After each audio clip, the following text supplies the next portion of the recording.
Tu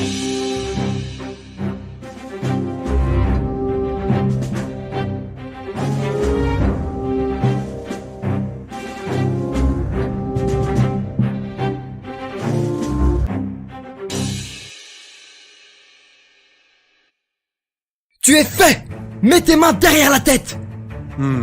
Bonjour ou bonsoir, suivant l'heure à laquelle vous m'écoutez. Je me doute que mon identité vous soit familière. Et vous n'êtes pas le seul, ce policier qui s'approche de moi également. Comment puis-je vous en vouloir? Mes mains pèguent. Et je viens de voir que je suis sali. Sale journée. Avant de commencer, laissez-moi me présenter. Tourne-toi! Décline ton identité! Nom, Roux. Prénom, Maxime. Qui es-tu? Passionné d'écriture depuis tout petit, et notamment d'intrigues policières. J'ai toujours inventé des histoires avant de me lancer en 2017 et de sortir 2 ans plus tard, en 2019, mon premier roman policier, nommé La Bête de Paris. Dans ce livre, l'inspecteur Arthur Lefebvre traque un tueur en série dans le Paris de 1907, avant de réapparaître en 2021 dans un deuxième roman éponyme à Chartres, où cette fois-ci sévit un certain croque-mitaine. En attendant le 3e, mais ce n'est pas le sujet. Bon, en attendant que cet agent procède à la vérification de mon identité, revenons à ce qui nous intéresse. Écrire une nouvelle policière en 10 étapes. Quel que soit votre niveau d'écriture, que vous cherchiez à devenir le nouveau maître du polar, ou simplement pour assouvir votre curiosité, ce format informatif est fait pour vous. Je ne suis ni professeur ni enseignant. Mon seul but est de vous apporter du savoir, des outils, des pistes. Libre à vous de vous conformer à mes manières de procéder ou pas. Mais si jamais ces épisodes mettent en mouvement votre désir d'écrire et vous aident à exprimer toute votre créativité alors, si vous êtes prêt à vous lancer par la suite, n'oubliez pas, amusez-vous, quel qu'en soit le résultat. À présent, bonne écoute. Saviez-vous que l'écriture est l'une des plus vieilles activités humaines? Depuis la nuit des temps, les hommes se racontent des histoires, se transmettent des récits. Ah, la belle époque de l'Antiquité. Je m'égare. Si je vous dis écriture, texte narratif, histoire, vous me chuchoterez en premier lieu roman?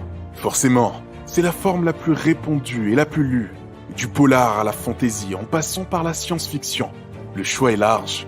Mais parmi les différents moyens d'expression, on retrouve la nouvelle. Elle ne date pas d'hier, puisqu'elle serait apparue au Moyen-Âge. Autre époque, n'est-ce pas? Si vous cherchez en France un maître en la matière, tournez-vous vers un certain Guy de Maupassant. Mais alors, qu'est-ce que la nouvelle au juste? Difficile à définir. La nouvelle, c'est un format court, un récit fictif qui ressemble au roman et qui permet de raconter des histoires d'une longueur en général bien inférieure. Pour certains, ça peut être une première étape d'apprentissage, notamment par la régularité et par la construction d'intrigues simples. Et qui sait par la suite? Qui dit format court dit forcément plus de rythme. 1 page, 50 pages, vous avez le choix. Concis, la nouvelle ne laisse ni la place au développement, ni au temps mort. Divertissante et remplie de suspense, elle va à l'essentiel et s'organise en général autour d'un seul événement dans un cadre spatio-temporel défini. Dans le meilleur des cas, elle se lit d'une traite. Toutefois, comparé au roman, les descriptions sont condensées et les dialogues doivent toujours servir l'intrigue en accentuant les conflits, les émotions. On y trouve moins d'intrigues secondaires et de personnages. Pour une question de simplicité, on privilégie en général un seul point de vue. Dans une nouvelle policière, les retournements de situation créent suspense et interrogation, jusqu'à la chute avec pour leitmotiv l'intensité.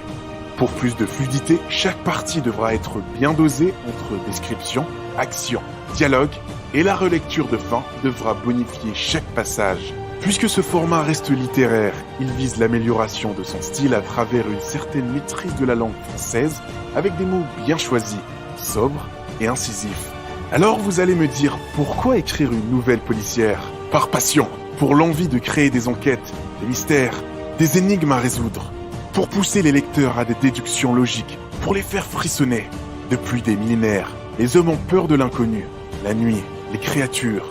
Nous-mêmes, depuis l'enfance, nous sommes habitués aux contes, légendes. Les nouvelles policières partagent le même but, extirper les lecteurs de leur réalité. Intrigués? Attendez la suite. Si vous souhaitez un premier aperçu de cet univers et des nouvelles notamment policières, vous trouverez votre bonheur d'Agatha Christie en passant par Arthur Conan Doyle. À vous d'enquêter. Allez, grimpe dans la voiture. Je crois que je dois vous laisser, je suis attendu. C'est sur ces belles paroles que j'achève cette introduction en disant mise en bouche. Merci pour votre écoute. À bientôt pour un prochain épisode où l'on commencera à parler d'intrigue et de genre policier. Et rappelez-vous d'une chose, le coupable craint la loi et l'innocent le sort.